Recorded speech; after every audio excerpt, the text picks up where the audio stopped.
Fala pessoal do UOL, tudo bom? Nós estamos aqui para mais um programa sobre o mercado da bola. Eu sou Bruno Carvalho, estou aqui com o Arthur Sandes. Tudo bem, Arthur? Tudo bem, Bruno? Tudo bom? A gente vai começar falando sobre o Palmeiras. O Palmeiras tem mais um jogador aí muito próximo de ir para a Espanha, né? Exato. Depois do Matheus Fernandes no Barcelona, agora é a vez de Daverson no Getafe. Pois é. O que você está achando disso? Tem falado do Matheus Fernandes, agora é a vez do Daverson, né? Chegou o Daverson negocia com o Getafe da Espanha, um time que é o 7º colocado lá do Campeonato Espanhol, um time que não está no principal escalão do futebol espanhol. Mas tá brigando pra uma vaguinha na Champions ali, né? Falta 5 pontos, talvez. Exato, tá ali num time médio da Espanha. E o Daverson tá conversando com o Getafe, é uma proposta de empréstimo que o Getafe fez ao Palmeiras. O Palmeiras toma muito cuidado para tratar dessa negociação, não quer dar como certo, mas a tendência é que as coisas se encaminhem bem aí nos próximos... Em breve o Daverson deve ser um novo reforço do Getafe. Ele inclusive já está pronto para viajar para a Espanha, para fazer os exames médicos, se tudo der certo ele já vai assinar, como a gente falou, um contrato de empréstimo, não é definitivo ainda, mas é uma forma do Palmeiras...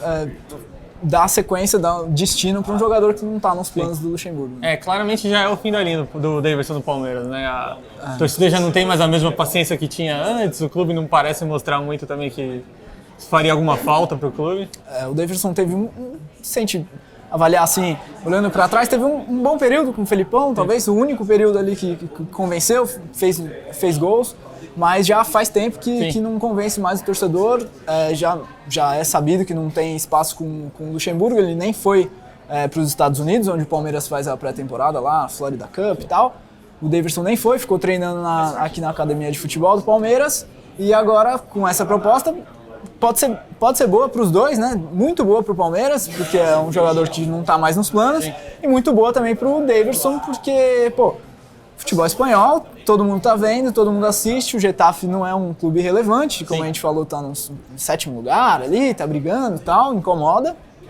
E o Daverson já foi bem no Campeonato Espanhol, né? Ele jogou no Levante, jogou no Alavés, e quem sabe, é uma oportunidade boa aí dele voltar para um mercado que ele já foi bem, que ele já está acostumado ao futebol espanhol, pode ser um fim de casamento aí que não seja tão traumático aí nem pro clube nem pro Daverson. E a gente viu no começo da temporada, no começo do mês, né, na verdade, a temporada tá começando, o Daverson chegou a ser especulado no Atlético Mineiro, que ia fazer uma proposta, desistiu. Será que para a carreira do Daverson era melhor essa volta à Europa, essa volta pro futebol espanhol?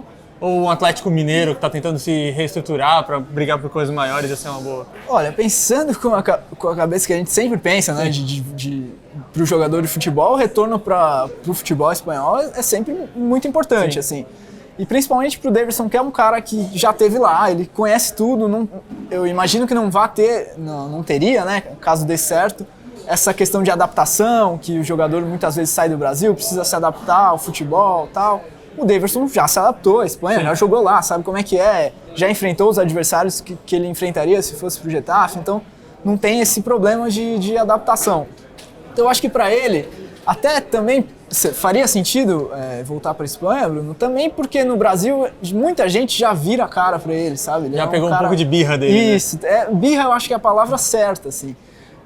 Teve polêmica num clássico contra o Corinthians, punição de STJD e tudo mais, então, muita gente tem essa birra mesmo, gosta disso com o Daverson. Para ele, acho que faria mais sentido sim voltar para a Europa. E não é que ele vai morar num lugar afastado também, vai morar em Madrid, então é uma coisa fácil de se adaptar para jogar. Se eu tivesse uma proposta do Getafe, eu iria. Bom, vamos mudar um pouquinho de assunto, a gente acabou de falar do Palmeiras, agora a gente vai falar de um europeu que pode vir. Pois é. É um sonho meio distante, mas é um nome impactante, né?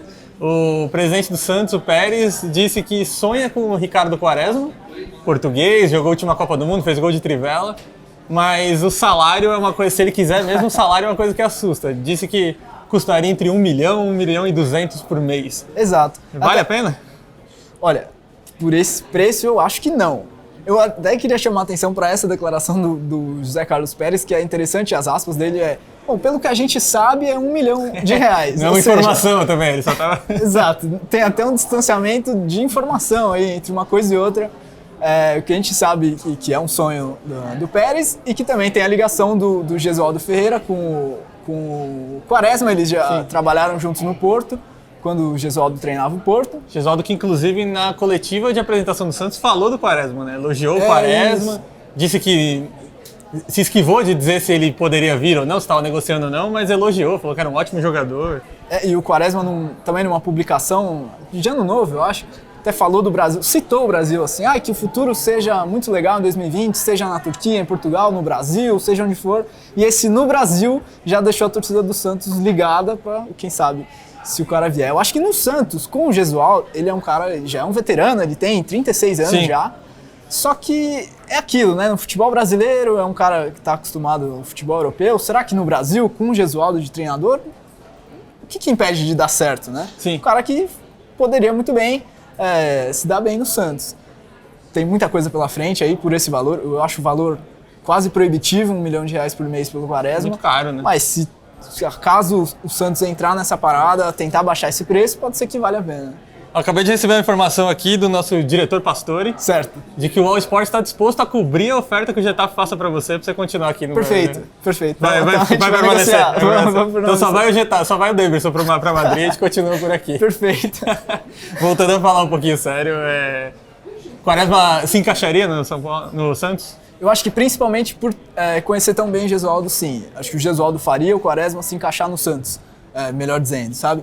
Porque é um cara que, de fato, na prática não conhece o Brasil, né? Sim. Ele está há muito tempo na Turquia, inclusive na Turquia não tem tanto destaque assim, até pela idade e tudo mais, ele já não joga a temporada toda, não faz tantos gols assim.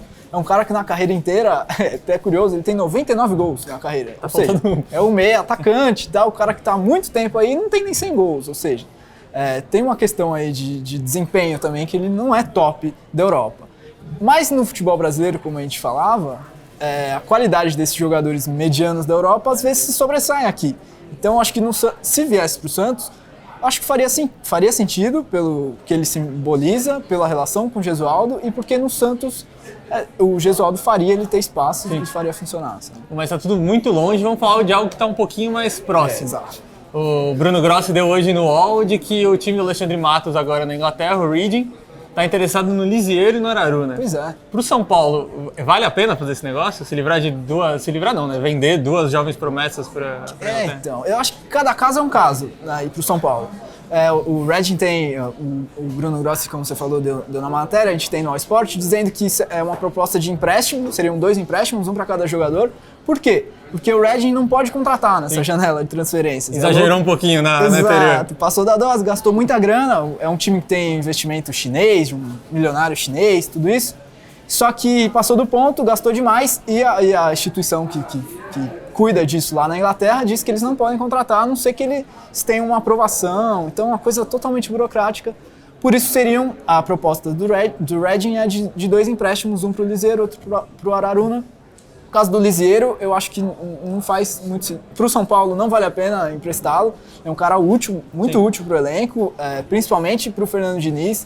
O Lisieiro tem um estilo de jogo que se encaixa, né, com o que o Diniz propõe. É bom de toque, né? Ele sabe Exato, sair jogando. Sai jogando bem. Ele tem, lógico, um histórico de lesões e tal. No ano passado ainda teve no primeiro semestre, mas é um cara que você sabe que vai sair coisa boa dali. Ele joga bola. O Araruna não teve um 2019 tão destacado assim, né? Foi emprestado, teve no Fortaleza do Rogério Ceni. E aí pro São Paulo eu acho que faria mais sentido emprestar o Araruna do que o Lisieiro, pela importância que os dois têm no elenco. E só ter mais um ano de contrato talvez facilite, né? Talvez seja a última proposta que chegue pro Araruna. É verdade. E até no caso dos empréstimos, seriam 2 empréstimos já com valor de compra fixado, porque na próxima temporada o Reading pode gastar. Então seria um empréstimo meio casado com uma venda futura. E no caso do Araruna é exatamente isso, por ser o último ano, talvez vale a pena também financeiramente. São Paulo é um clube que precisa de dinheiro, a gente tem falado isso o tempo todo aqui, então talvez faça mais sentido. O Lisieiro eu acho que seria um erro emprestá-lo, enfim, com essa possibilidade de venda futura, um negócio meio estranho. Acho que o Lisieiro, para o São Paulo, vale muito mais a pena segurar. Tá certo. E falando agora de uma saída, o Grêmio anunciou hoje que chegou a um acordo com o Diego Tardelli, rescindiu o contrato do veterano e tá no mercado. Quem quer? Quem será que vai ficar com o Tardelli? Bom, o Tardelli já é um veterano, você está falando, são 34 anos que o Tardelli tem. Um cara que já teve na mira de vários clubes do Brasil, do Corinthians, inclusive. Sim.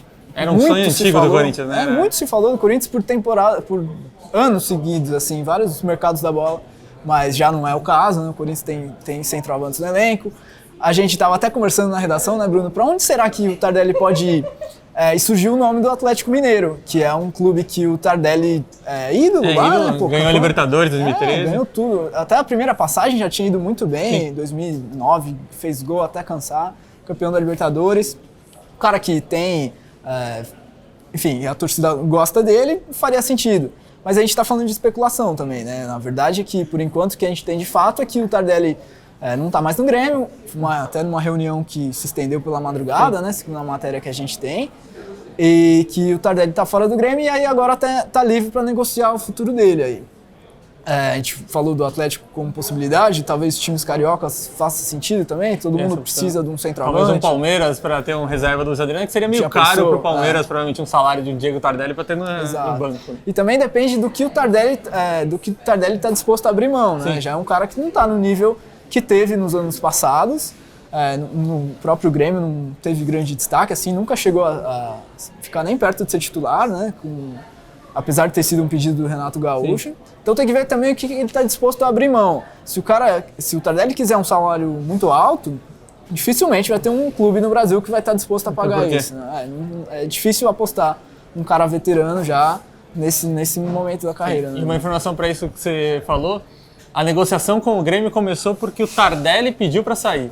Então, se pediu para sair, talvez tenha até algo já encaminhado, né? Talvez uma volta para a China, a gente não sabe o que pode ser, foi mas... até ainda no ano passado, foi uma declaração do presidente do Grêmio, Romildo Bolzan Júnior, que falou abertamente, né, que o Tardelli já tinha pedido para sair, então meio que não tinha clima mais, já dando como certa a saída dele ainda algumas semanas atrás. Sim. E isso foi oficializado agora, uma reunião nessa semana, que, enfim, se estendeu pela madrugada, como a gente falou, e no fim o Grêmio também já não tinha muitos planos de contar com ele, o Tardelli já não estava muito afim de ficar, acabou sendo, por bem, acabou dos dois, do Tardelli sair do clube.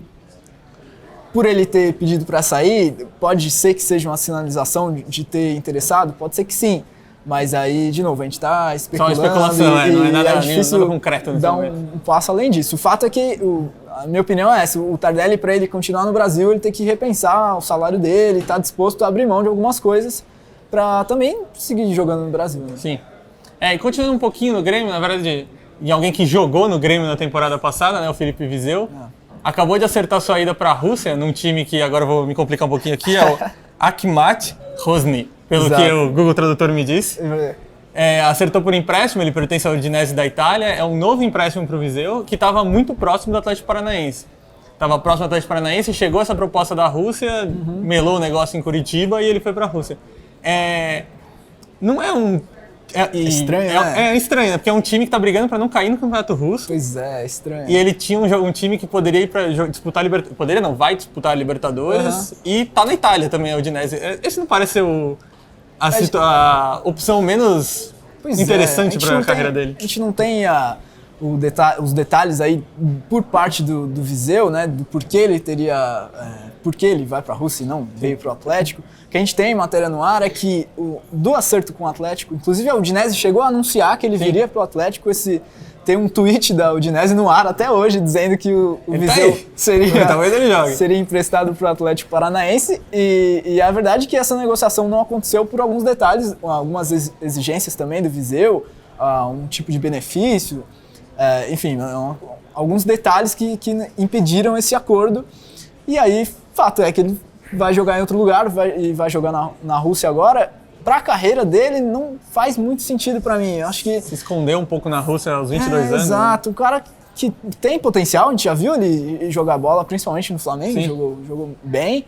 No Grêmio, talvez não no mesmo nível ou então nas projeções que a gente fazia de curva de ascensão da carreira do Viseu, mas também um cara que está aí fazendo gol e tudo isso. Então, por isso, talvez o mais óbvio seria ir para o Atlético Paranaense e não para o futebol russo.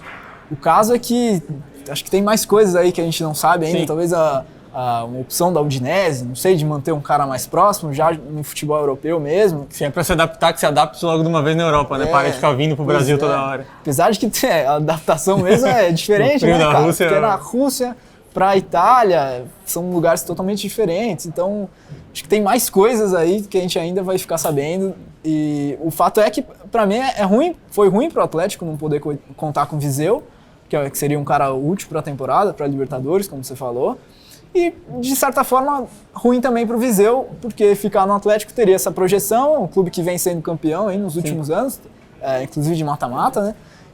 Para mim, teria uma projeção maior ele jogar no Atlético do que a gente chama de se esconder na Rússia, um time que pouquíssima gente ouviu falar, brigando para não cair no campeonato russo, enfim, condições difíceis, sabe de alguns aspectos até de racismo, de xenofobia, então é uma coisa difícil, complicada.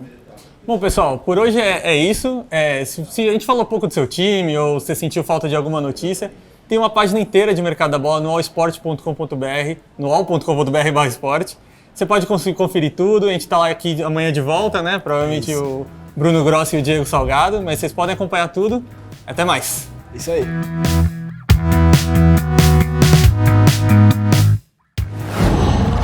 Qual?